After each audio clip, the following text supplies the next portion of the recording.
Hello friends, digital Ritika में आप सभी का बहुत बहुत स्वागत है। आज का हमारा टॉपिक है शेप टूल। तो चलिए वीडियो स्टार्ट करते हैं। शेप टूल की जो शॉर्टकट की होती है वो होती है F10। अगर आप लैपटॉप में काम कर रहे हैं तो F10 प्रेस करके आप F10 प्रेस करिएगा। तो चलिए स्टार्ट करते हैं। यहाँ पे मैं सबसे पहले एक ऑब्जेक्ट ले लेती हूँ। अब जैसे ही आप शेप टूल लेंगे तो आपको इस तरह से आप ड्रैग करेंगे तो इस तरह का आपका कर्व होगा। अगर आप ऐसे करना चाहते हैं तो कर सकते हैं। अगर आप किन्हीं दो पॉइंट पे पकड़कर ड्रैग करना चाहते हैं, कर्व करना चाहते हैं, तो सेकंड पॉइंट को आप शिफ्ट पकड़ के प्रेस कर दीजिएगा। तो इस तरह से आपका कर्व हो जाएगा। किसी एक पॉइंट से भी अगर आप करना चाहते हैं तो भी आप यहाँ से कर सकते हैं इस तरह से।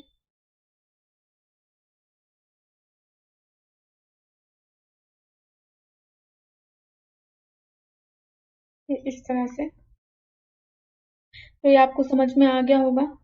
अब अगर मैं चाहती हूँ कि मैं यहाँ से किसी भी पॉइंट से उठाकर उसको अंदर बाहर या किसी भी शेप साइज में कर सकूं या डबल पॉइंट वगैरह दे सकूं, तो उसके लिए मेरे को इसको कर्व करना पड़ेगा। और कर्व करने के लिए मेरे को कंट्रोल क्यू प्रेस करना पड़ेगा। अब जैसे ही आप कंट्रोल क्यू प्रेस करेंगे और आप शेप टूल पे जाएंगे तो आपको देखने को मिलेगा यहाँ पे आपका प्रॉपर्टी बार जो है वो पूरी तरह से चेंज हो गया है। तो ये सारी चीजें क्या है कि मैं आपको दो पार्ट्स में बताने वाली हूँ इस वीडियो में, और नेक्स्ट वीडियो में मैं आपको ये दोनों चीजें समझाने वाली हूँ। तो चलिए देखते हैं। यहाँ पर मैं जैसे ही सिलेक्शन करती हूँ तो ये अंदर बाहर हो रहा है। आप कैसे भी इसको शेप साइज कर सकते हैं, देख पा रहे होंगे आप।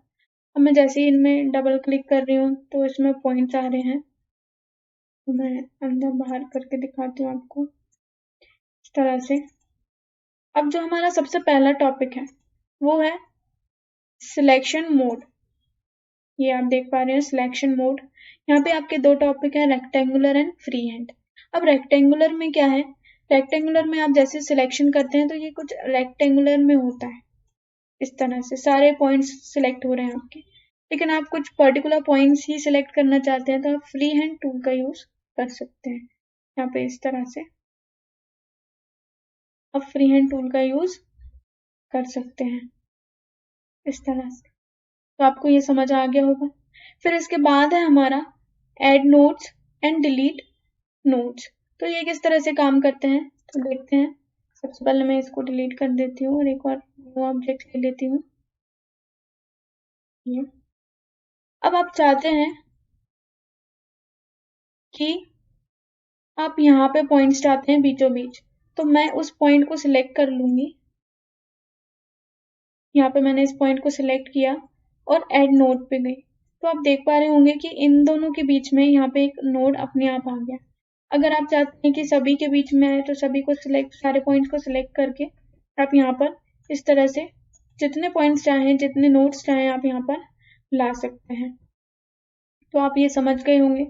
अब अगर मैं ये चाहती हूँ कि कोई भी पॉइंट मेरे को डिलीट करना है तो मैं यहाँ पे सिलेक्ट करके उस पॉइंट को डिलीट भी कर सकती हूँ इस तरह से। अगर मुझे यहाँ से करना है तो यहाँ से भी मैं कर सकती हूँ। ये इस तरह से डिलीट हो जाएगा। तो ये आपको समझ में आ गया होगा ये दोनों पॉइंट्स। फिर इसके बाद जो हमारा टॉपिक है वो है join two nodes and break curve. अगर आप चाहते हैं कि यहाँ से ये जो पॉइंट है ये आपका ब्रेक हो जाए तो आप इसको सिलेक्ट करिए और लिखा हुआ है ब्रेक कर्व। जैसे आप इसको प्रेस कर देंगे तो यहाँ से आपका ब्रेक हो गया। इसी वजह से इसमें से कलर भी हट गया है क्योंकि ये पॉइंट्स ब्रेक हो गए हैं। अब अगर आप चाहते हैं कि ये दोनों फिर से ज्वाइन हो जाए तो आप इनको सिलेक्ट करिए दोनों पॉइंट्स को और ज्वाइन टू नोड्स। तो ये आपके दोनों पॉइंट्स ज्वाइन हो जाएंगे। तो यहाँ पे आपको ये सारे पॉइंट्स समझ में आ गए होंगे। Selection node, add nodes, delete nodes, join two nodes and delete, break curve.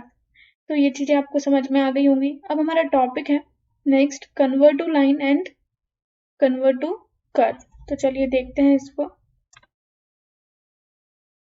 अब यहाँ पर मैंने एक और ऑब्जेक्ट लिया है, ये स्क्वायर ले लेती हूँ मैं और इसको कुछ और कलरफुल करती हूँ। अब यहाँ पर मैं चाहती हूँ कि ये चारों पॉइंट से कर्व हो जाए या किसी एक पॉइंट से मैं इसको कर्व करना चाहूँ तो किस तरह से कर सकती हूँ। सबसे पहले अब अपन ने देखा था पहले डबल क्लिक करने पर यहाँ पे पॉइंट्स आ रहे थे। अगर आप चाहते हैं कर्व करना तो आपको यहाँ पे एक सिंगल क्लिक करना रहेगा। याद रखिएगा, डबल क्लिक नहीं करना है, सिंगल क्लिक करना है। सिंगल क्लिक करने के बाद यहाँ पे आपको कन्वर्ट टू कर्व करना है। तो आप देख पा रहे होंगे कि यहाँ पर आपके 2 पॉइंट्स आ जाते हैं, ये कुछ इस तरह से। तो अगर आप चाहते हैं इनको किसी भी तरह से शेप करना तो यहाँ से आप उनको किसी भी तरह से शेप दे सकते हैं। और अगर आप केवल बीच में से ही शेप देना चाहते हैं तो इसको बीच में से पकड़कर ड्रैग कर दीजिएगा। अब अगर आप चाहते हैं कि चारों पॉइंट से कर्व हो तो चारों पॉइंट सेलेक्ट कर लीजिए और यहाँ पे कर्व जैसे ही कर देंगे तो आप कहीं से भी इसको कर्व कर सकते हैं, ये इस तरह से।